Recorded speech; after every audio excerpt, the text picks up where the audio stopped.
اسلام آباد کے اندر جو مسجد تھی جس میں انہوں نے ایک ایسا کام شروع کیا جس سے ہزاروں لوگ ابھی تک ان سے رابطہ کر چکے ہیں۔ اس مسجد میں نماز کا پنجگانہ نماز، جمعہ، عیدین، اعتکاف وغیرہ کا باقی مساجد کی طرح اہتمام ہے۔ یہاں پہ ساتھ ایک کلینک بھی موجود ہے، مسجد کلینک کے نام سے۔ مسجد کے سامنے مسجد دسترخوان لگتا ہے اور یہ اب مسجد میرج ہال ہے۔ اس کے علاوہ اس مسجد میں سیلف ڈیفینس کلاسز خواتین کے لیے بھی ہو رہی ہیں۔ کسی مسلک نہیں، کسی تنظیم نہیں، کسی شخصیت کا پرچم بلند نہیں کر رہے، مسجد ہی کے کردار کو زندہ اور اجاگر کر رہے ہیں۔ ایک شخص جب مسجد میں آئے تو وہ در در کے دھکے نہ کھائے۔ ہم لوگوں سے دین کے نام پہ ایسی قربانی کا تقاضا کرتے ہیں جو شریعت نے نہیں رکھی۔ ہماری سیاسی جماعتیں ہوں یا ادارے ہوں، ان کی ترجیحات میں غریب بندہ نہیں ہے۔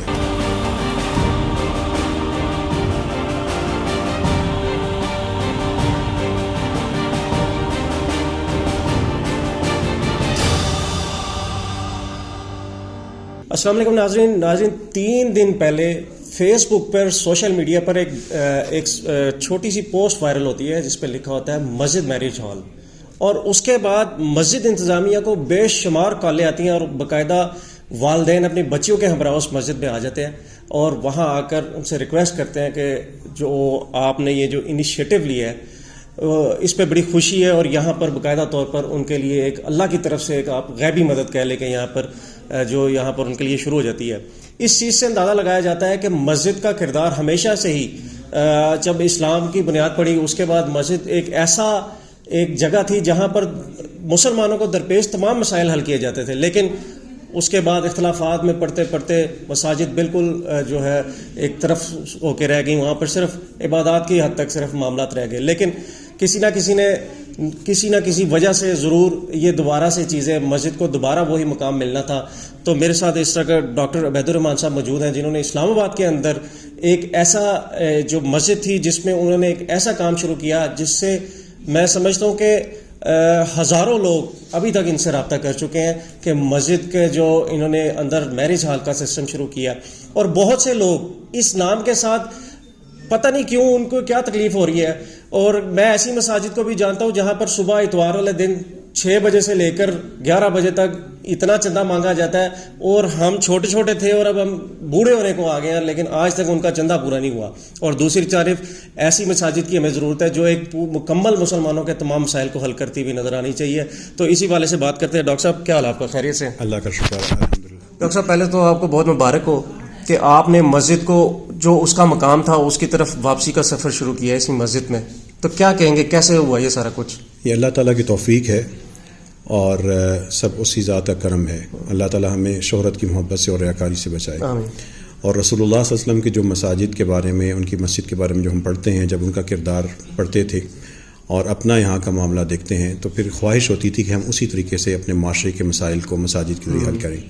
تو اللہ تعالیٰ کی توفیق سے یہ ایک جامع مسجد رحمۃ اللہ عالمین ہے، نام دیکھیے رحمۃ اللہ عالمین۔ اور اللہ تعالیٰ کی توفیق سے یہاں پر اس مسجد میں نماز کا پنجگانہ نماز، جمعہ، عیدین، اعتکاف وغیرہ کا باقی مساجد کی طرح اہتمام ہے، لیکن یہاں پہ ساتھ ایک کلینک بھی موجود ہے، مسجد کلینک کے نام سے، جہاں پہ کوئی بھی آ کے اپنا علاج کروا سکتا ہے۔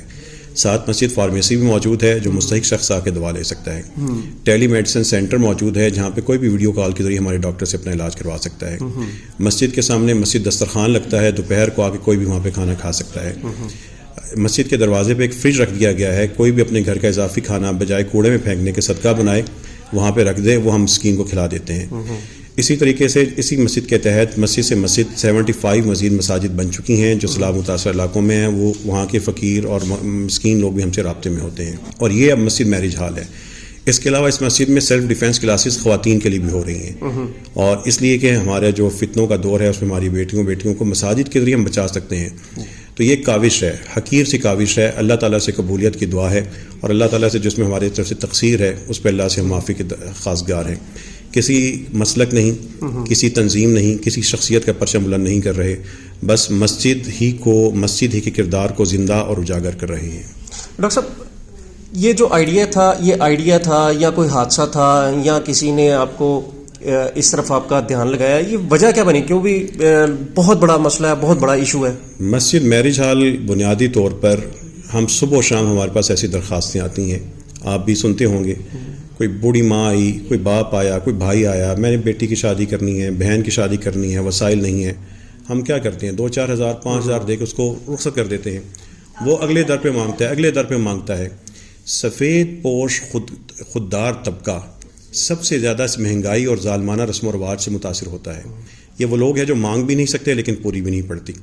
ان لوگوں کے لیے یہ حل نہیں ہے کہ ہم ان کو 2-4 ہزار روپے دے دیں اور بھیج دیں. ان کے لیے نظام ہونا چاہیے. ہم مساجد ایک نظام ہے, وہ نظام کہیں کھو گیا ہے. اس نظام کو ہم بنا رہے ہیں کہ ایک شخص جب مسجد میں آئے تو وہ در در کے دھکے نہ کھائے. مسجد تو مسافر کو سنبھالتی تھی, مریض کو سنبھالتی تھی, غریب کو پالتی تھی, بیوہ کا سہارا تھی. وہ تو لشکر کی ترتیب دینے کی جگہ تھی. ہم نے مسجد کو کیا بنا دیا؟ تیری میری مسجد, اور میرا نام, میری جماعت, میرا مسلک, میرا رنگ, میرا نشان, یہ سب چیزیں خرافات بن چکی ہیں. تو یہ خیال اسی لیے آیا تھا کہ جو ماں میرے پاس میری مسجد میں آئی, اس نے آ کے مانگا, میں نے 2-4 ہزار روپے دے دیا, اب اگلے گھر جا کے دھکے کھائے گی نا. کیا میں اپنی ماں کے لیے برداشت کرتا کہ وہ جا کے دھکے کھاتی؟ اب اس ماں کی جب وہ میرے پاس آ چکی ہے, وہ حقیقی طور پر مستحق ہے, تو مجھے اس کے لیے کچھ کرنا ہوگا. تو اللہ تعالیٰ کی توفیق سے یہ سادہ سا نظام بنایا کہ انہوں نے جا کے آخر کیٹرنگ ہی بل ہی پے کرنا ہوگا نا, لوگوں کو کھانا ہی کھلانا ہوگا, بیٹھنے کی جگہ چاہیے ہوگی. تو ہم نے یہاں پہ سارا کچھ کر دیا ہے. وہ آئے, اگر کھانا کھلا سکتا ہے اپنا کھانا کھلا دے, نہیں تو اللہ تعالیٰ کے بندے یہاں سے کھانا کھلا دیں گے. اپنی بیٹیوں کو, اب کوئی باپ جس کی 6 بیٹیاں ہیں, 4 بیٹیاں ہیں, 2 بیٹیاں ہیں, کوئی بوجھ نہ سمجھے. بیٹی بوجھ ہے ہی نہیں. بیٹی تو اللہ کے رسول صلی اللہ علیہ وسلم بشارت دے کے گئے ہیں کہ بیٹی باپ کے لیے دوزخ کے مقابلے میں ڈھال ہے. ایک بیٹی بھی ہو بھی ڈھال ہے. تو ایسی بیٹی, سارے بیٹے مل کے اس بیٹی کے اس رتبے کے برابر نہیں پہنچ سکتے. اس بیٹی کو ہم بہت سمجھ رہے ہیں, اور اس کے باپ کو اور اس کی بیوہ ماں کو ہم دھکے کھانے مجبور کر رہے ہیں. تو مسجدیں کہاں پہ ہیں؟ مسجدیں کھولیے, مسجدوں کو دینے والا بنائیں, مسجدوں کو سنبھالنے والا بنائیں. یہ مسجدیں کیا ہیں کہ میری تیری تنظیم کے, میرے تیرے مسلک کی بن چکی ہیں. مسجد امت کی بنائیں. اب وہاں تو نماز بھی نہیں پڑھنے دی جاتی. یہ بیٹیاں کیوں در در دھکے کھا رہی ہیں, مائیں کیوں کھا رہی ہیں؟ مساجد والے مل کے سنبھال لیں. بس یہ ہے اللہ تعالیٰ کی توفیق سے. اچھا ڈاکٹر صاحب, جب آپ نے یہ کام شروع کیا ہے تو ہم ایک ایسے معاشرے میں رہتے ہیں جو کہ تقسیم در تقسیم ہو چکا ہے. اس میں گروہی مسائل ہے, کئی فقہی مسائل ہے. تو کیا اس قسم کے بھی کوئی فیس کرنا پڑا کہ آپ کو فون آتے ہوں کہ آپ کا مسلک کیا ہے, یہ وہ؟ دیکھیے, ظلمت شب کا شکوہ کر کے اپنا وقت نہیں ضائع کیا کرتے. اپنی شمع جلاتے ہیں اور شمع کی روشنی پہ اپنی ساری کی ساری توجہ دیتے ہیں. آپ شمع جلاتے جائیں, اندھیرے دور ہوتے جائیں گے. ہم اندھیروں کا سوچیں گے تو شمع کی طرف توجہ نہیں دیں گے. اللہ تعالیٰ کی توفیق ہے کہ پاکستان کے جو لوگ ہیں ان کی ابھی بھی اکثریت خیر کی لوگ ہیں, اور انہوں نے بڑی ہی ہزاروں کی تعداد میں میسیجز بھیج کے ہمارے ساتھ کھڑے بھی ہیں, تعریفی کلمات بھی کہے ہیں, ستائش بھی کی ہے. ہم اللہ تعالیٰ سے بھی قبولیت کی دعا کرتے ہیں, اللہ ہماری سب کو قبول فرما. تو یہ نام ہی ایسا ہے, رحمت اللہ عالمین. اور کام میں ہمارا مقصد بلند ہے. تو میرا نہیں کہ خیال کہ کوئی شخص اگر کوئی ایسی بات کرے گا تو اس کی بات کی توجہ ہے, اس کا ذکر بھی کرنا چاہیے, اپنے نیک کام کرنے چاہیے. ڈاکٹر صاحب, 2 چیزیں بڑی اہم ہیں. اسلام یہ برات اور کھانا اور والدین پہ یہ بوجھ بننا, اس کا بالکل نفی کرتے ہیں ان چیزوں کی. لیکن جو معاشرے کے اندر پائے جانے والی جو مسائل ہیں اس کے حل کے لیے مسجد کے جو مقام کو فروغ دینے کے لیے کیا برات کے کھانے کا آپ نے جو کہا ہے کہ تاکہ یہ کام ختم تو نہیں ہونے, لیکن چلو مسجد کا جو اس میں مقام بہتر ہو. دیکھیے, 2 چیزیں ذہن میں رکھیے گا. ایک طرف ہمارے معاشرے میں نمود و نمائش ہے, اسراف ہے, فضول خرچی ہے, وہ اس کا ایک عروج ہے. دوسری طرف بدقسمتی سے ہمارا کچھ مذہبی طبقہ شادی کے حوالے سے ایسے پیغامات یا ایسی پابندیاں لاتا ہے جو نبی کریم صلی اللہ علیہ وسلم کی تعلیمات نہیں ہیں. کہاں لکھا ہے کہ بیٹی کے گھر والوں کو آپ کھانا نہ کھلائیں, ان کو بھوکا رکھیں؟ کہاں لکھا ہے؟ ایک خام ہم لوگوں سے دین کے نام پہ ایسی قربانی کا تقاضا کرتے ہیں جو شریعت نے نہیں رکھی. اپنی حیثیت کے مطابق اعتدال کے ساتھ, بیٹی کا باپ ہو یا بیٹے کا باپ ہو, اپنے مہمان کی عزت کیجیے اور اہتمام کیجیے. اس میں اسراف نہ ہو, فضول خرچی نہ ہو, اس میں تکبر نہ ہو, اس میں اپنی حیثیت کے مطابق ایک عزت و احترام کا آپ کا رشتہ ہو.